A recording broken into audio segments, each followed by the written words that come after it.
Picture this. You're standing on a job site, got your rig all set up, and you're staring at an absolutely gorgeous, bloody expensive flower bed right under a filthy, red-stained render wall. You've got sodium hypochlorite in your tank, and your heart is probably doing a bit of a flutter, because you know that if you get this wrong, you're looking at a massive bill from a very angry homeowner. Now, the biggest mistake I see new contractors make is they just don't understand plant biology. They think, oh, I'll just spray and hope for the best.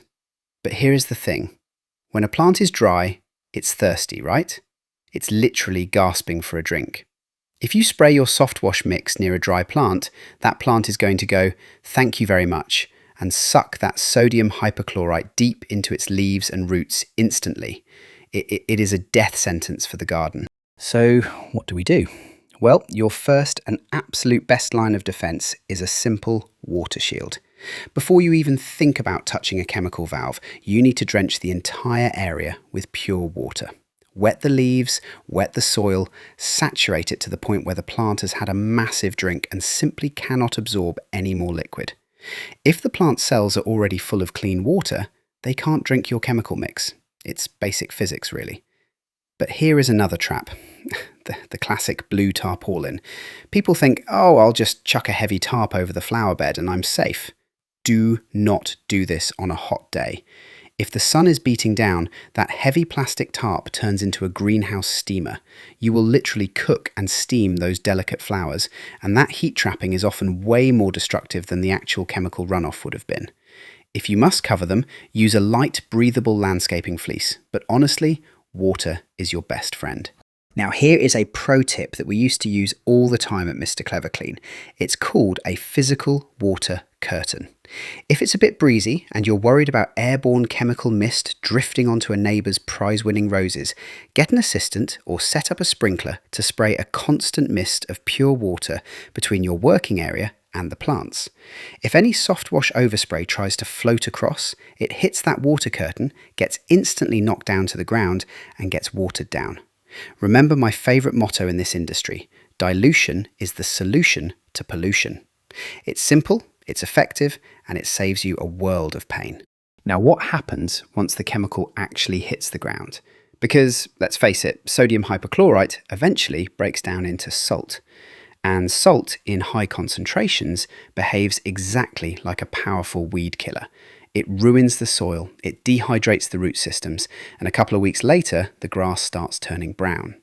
But we have some brilliant neutralising hacks for this. Have you ever heard of horticultural gypsum pellets? They look a bit like dry dog food, and you can buy them from any good agricultural store. If you are working near sensitive soil, sprinkle these gypsum pellets onto the garden bed beforehand.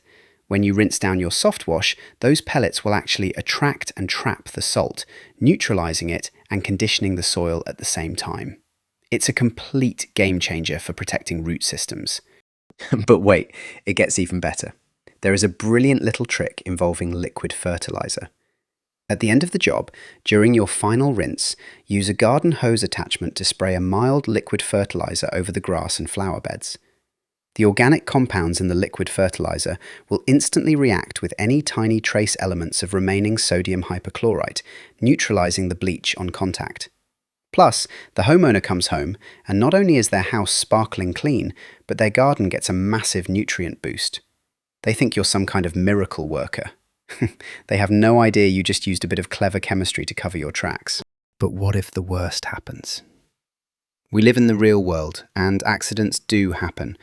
I remember once, years ago, pulling a heavy hose around a corner and accidentally knocking over a drum of neat sodium hypochlorite right onto a customer's lawn. Absolute nightmare.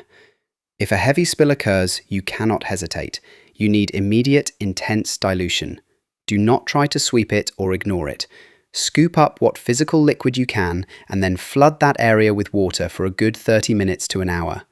You have to dilute it down to the point where it is completely inert before it can touch the deep root systems.